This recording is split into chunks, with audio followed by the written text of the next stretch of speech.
Hace apenas unos días hemos conocido una muy buena noticia. La tuna ha sido declarada como bien de interés cultural de carácter inmaterial por el Consejo de Gobierno de Castilla y León. La tuna de Castilla y León más viva que nunca. Juan Francisco Blanco.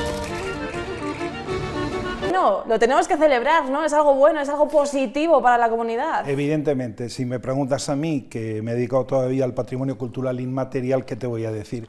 Es verdad que a veces los expertos o teóricamente expertos o los especialistas en los temas, a veces discriminaríamos y diríamos, hombre, pues hubiera sido preferente o prioritario.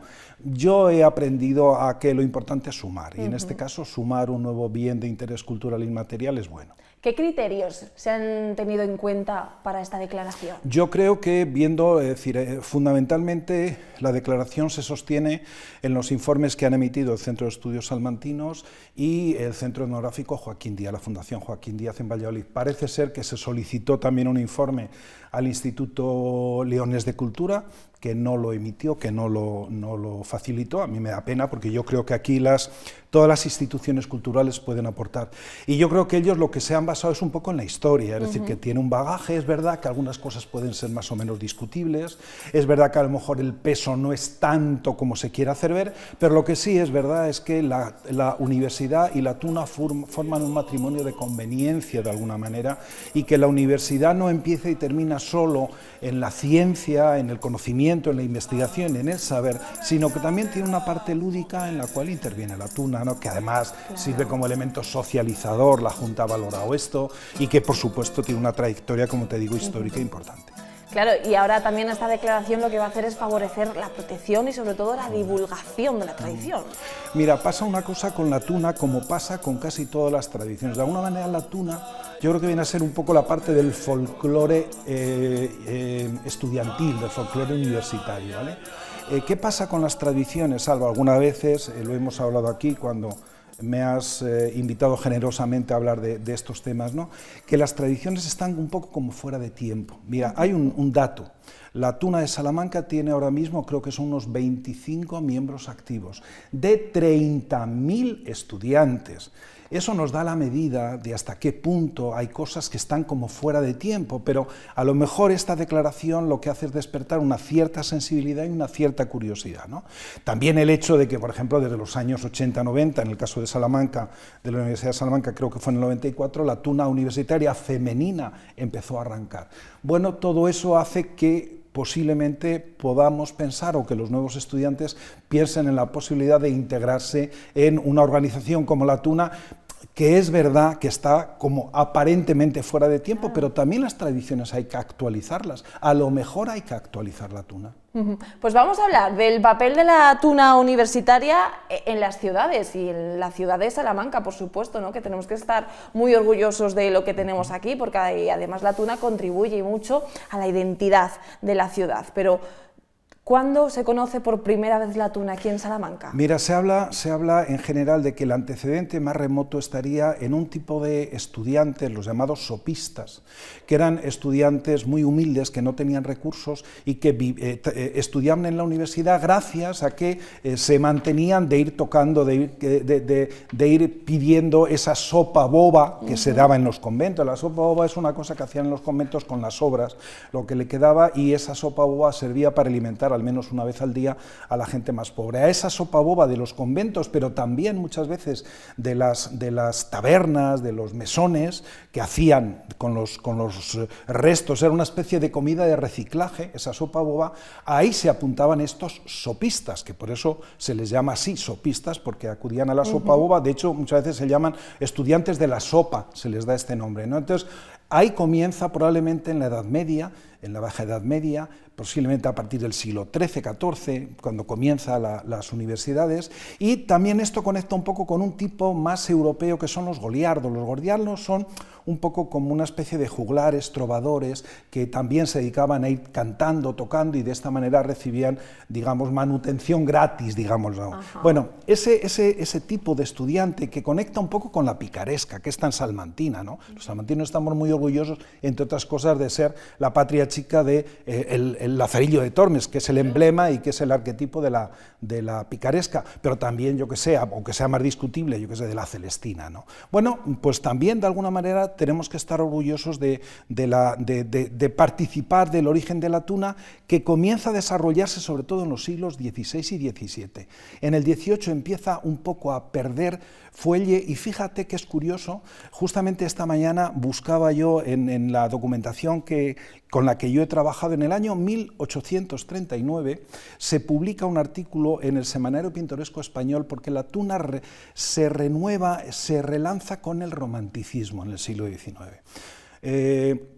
Mesonero Romanos crea una revista en Madrid que se llama Semanario Pintoresco Español, y en esa revista publica un personaje, Juan Arias Girón, que fue alcalde de Ciudad Rodrigo y que también era escritor. Juan Arias Girón publica un artículo, traigo el papelito para, si me permites, leerlo literalmente. Publica un artículo que se llama, dentro de la sección de costumbres salamanquinas, 1839, publica y firma un artículo que se llama Los estudiantes de la tuna, donde describe un poco estos, y habla de la historia de 3 estudiantes de la sopa, dice, los sopistas en Salamanca, que es curioso, porque recuerdan un poco a los pícaros, como decía antes. Dice que compartían una habitación que tenía tantas goteras que cuando llovía tenían los jóvenes escolares la precaución de bajarse a la calle por no mojarse. Fíjate cómo eran las goteras de esa habitación. Y cuenta incluso que uno de ellos iba con una guitarra, otro con una pandereta, el tercero hacía de moscardón, que es el personaje simpático, el que se mete con la gente, ¿no? Y fíjate, añade que en una excursión que hacen por la provincia, llegando a Cantar la Piedra, dice, en menos de media hora se nos juntó 500.000 de muchachos atraídos por el ruido de los instrumentos y por la originalidad del traje estudiantil. Ajá. Nosotros asociamos a los tunos con una forma de vestir que nos remite al siglo de oro. Y dice que había en una casa que visitaron una alacena y dentro unas empanadas que allí se llaman hornazas, el hornazo, y que son de un exquisito gusto. Dice después, fuimos a Palacio Rubios. Estos son 3 tunos, ¿vale? 3 tunos que viven de rondar y de cantarle a la gente. Y por la tarde, en Palacio Rubios, nos informaron de que había una muchacha rica que se iba a casar, y creyendo nosotros sacar algún dinero, templamos los instrumentos y a eso de las 9 comenzamos a tocar y a cantar con mucha fuerza enfrente del balcón, lo que nosotros asociamos a los tunos. Media hora hacía que tocábamos, cuando el novio, que andaba rondando las calles vecinas acompañado de otros 2, cargó contra nosotros con una callada y nos molió a palos, con términos que quedamos allí por muertos. Fíjate, 3 tunos que salen a la provincia a tunar, ¿vale? Y que tienen este tipo de experiencia. Es muy curioso porque, de alguna manera, la tuna recuerda un poco una tradición popular muy arraigada en nuestra provincia, que era la tradición de las rondas. En ese informe no se habla de esto, se habla de los sopistas, se habla de los goliardos, se habla un poco de esa picaresca de la universidad, pero no se habla de que en el mundo rural, que ha influido tanto en la ciudad y en las costumbres, fiestas y tradiciones de la ciudad, también en las universitarias, pues en la provincia existía esa costumbre de ir a rondar a las mozas. De hecho, este encontronazo que tienen los tunos en Palacio Rubios es con el novio que iba a rondar a su novia. Bueno, de alguna manera la tuna viene a ser una versión urbana y universitaria de las rondas tradicionales. Una tuna que también se caracteriza por estar compuesta y sobre todo por el uso de los instrumentos de cuerda pulsada, ¿no? Eso es, sí, fundamentalmente es la guitarra, el laúd y la bandurria, son los 3 instrumentos de cuerda pulsada, al que se le añade la percusión de la pandereta. Digamos que eso es lo básico. Curiosamente, el tema de la tuna tiene, aparte de todo esto que he dicho, el interés histórico. Puede ser discutible si pensar que aquellos sopistas eran tunos, pero bueno, sí que en el siglo XIX ya se configura un poco esta imagen que nosotros tenemos, y lo que sí es verdad es que la tuna cuenta por una parte con elementos identitarios propios como son la indumentaria que decíamos antes, que nos lleva al Siglo de Oro. La tuna tiene su propio repertorio musical, que es muy interesante. ¿Quién no ha cantado pues Clavelitos? ¿Quién no ha cantado La Aurora, Triste y Sola, La Tuna Compostelana, La Aurora, Mari Carmen? Bueno, los tunos adaptan las canciones del folclore local, adaptan las canciones actuales, y ahí suman pasodobles, habaneras, rancheras. O sea, que es decir, el repertorio géneros. Es universal, sí, Claro. sí. Y bueno, tiene esa singularidad además de llevar esa música a la calle, vincularlo a los colegios mayores, a los colegios de chicas. Quizá en Salamanca estamos demasiado acostumbrados a verlos asociados a la Plaza Mayor en verano, en determinadas terrazas donde ambientan, la vida urbana capitalina, pero bueno, yo creo que también de alguna manera la tuna tiene una proyección internacional. Las tunas viajan mucho por el mundo, sí, y es una cara visible de la universidad, ¿no? La tunas de la Universidad de Salamanca viaja por todo el mundo, y de alguna manera pues el nombre de Salamanca también está presente en ellos. No hace tanto estaban en Nueva York. Y como hablabas anteriormente, Juan Francisco, uno de los rasgos más llamativos de la tuna, obviamente, es su indumentaria. ¿Qué elementos característicos nos encontramos en el traje de la tuna? Bueno, fundamentalmente los tunos se caracterizan por llevar, quizá lo más, visible, porque es la parte más exterior, es esa capa negra que llevan, sí, con cintas, que son cintas de colores que le regalan admiradores, regalan novias, regalan amigos, en fin. Y después, por debajo de la capa, pues llevan el jubón, llevan una camisa, medias, pantalón, en el caso de las tunas femeninas, por supuesto, faldas, suelen llevar zapato negro, cinturón, y finalmente la beca, que es esa banda, que le identifica un poco su vinculación con las diferentes especialidades, con las diferentes facultades. Es verdad que, habiéndose reducido tanto el número de tunos, ya no es frecuente encontrar pues una tuna de medicina, una tuna de filología, sino que hay una tuna universitaria que representa, digamos, a toda la universidad. ¿Cómo crees que percibe actualmente la sociedad contemporánea a la tuna? Pues como algo exótico, como se perciben las costumbres, tradiciones, un poco el folclore, como algo exótico que añade color. Yo siempre he defendido que hay que trascender un poco la anécdota, ¿vale?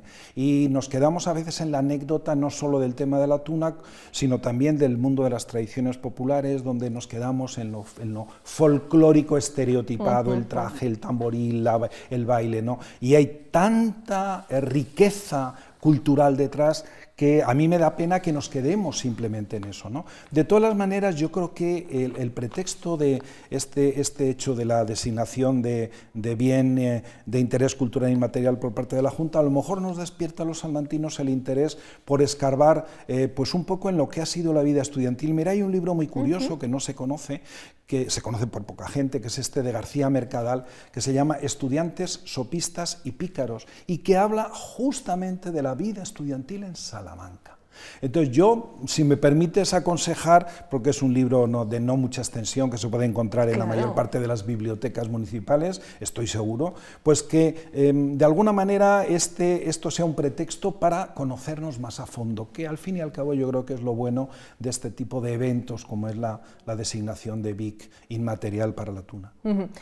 Pero eso sí, esta declaración no va a cambiar la forma de actuar de la tuna. Yo creo que no, yo creo que está tan arraigado un poco las señas de identidad de la tuna que es muy difícil, porque además yo sí creo que las tradiciones tienen que evolucionar y adaptarse a los tiempos, pero hay ciertos rasgos identitarios de la tuna, como pues el repertorio y la forma la manera que tienen de vestir, esa indumentaria que les caracteriza, que yo creo que, bueno, mientras se mantenga, y ojalá esta designación contribuya a que se mantenga, pues hará que no se pierda, ¿no? Insisto, que a lo mejor hay que actualizar, que a lo mejor hay que revisar las cosas, ¿no? Porque al final hay hoy un pensamiento muy crítico con respecto a las nuevas tradiciones que parece que se inventan para intentar justificar, digamos, la importancia cultural de algo, de una entidad, de una ciudad, de una institución. Yo creo que la tuna no es una invención, la tuna tiene un recorrido histórico que he intentado resumir de una manera un poco simplista, si se me permite, pero a mí me parece que es un guiño claro, más del mundo lúdico que acompaña y que está muy presente en la vida universitaria.